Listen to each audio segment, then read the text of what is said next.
साथ संगत जी, प्यार से कहना धन निरंकार जी। साथ संगत जी, इश्क़ हकीकी सच्चे सुमरन का रहस्य। साथ संगत जी, मानव जीवन का असली उद्देश्य प्रभु से जुड़ना है। ये संसार मोह माया, रिश्ते नाते और इच्छाओं का मेला है।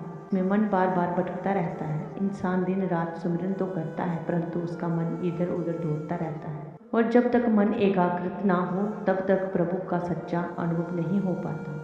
इसी सत्य को महापुरुषों ने इस सुंदर प्रसंगों और उदाहरणों के माध्यम से समझाया है। ऐसा ही एक प्रसंग इश्क और सुमरन की गहराई को उजागर करता है।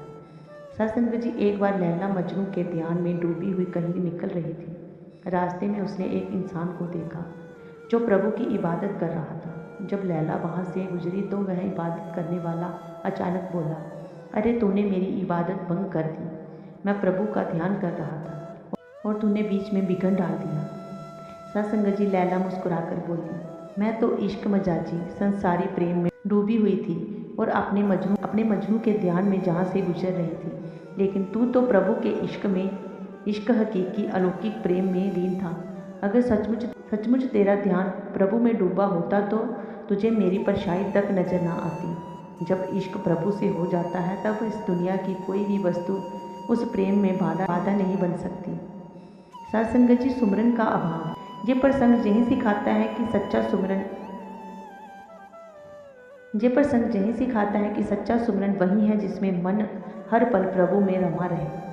महात्मा कबीर जी ने भी कहा है, सुमरन की सुध यूं करो यूं गागर पनिहार, हाले डोले सूरत में कहे कबीर विचार।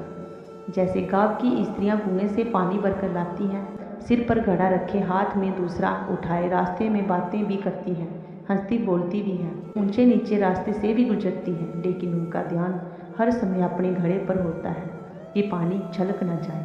वैसे ही एक सच्चा भक्त संसार के सारे कार्य करता है, परिवार का पालन पोषण भी, जिम्मेदारियां भी निभाता है, परंतु भीतर से उसका ध्यान हर क्षण प्रभु में लगा रहता है। यही उत्तम सुमरन है। सत्संग जी, हमें भी ऐसा ही ध्यान अपने प्रभु से जोड़ना है। दुनिया के सारे काम करते हुए भी भीतर का भाव इस परम पिता परमात्मा से जुड़े रहे।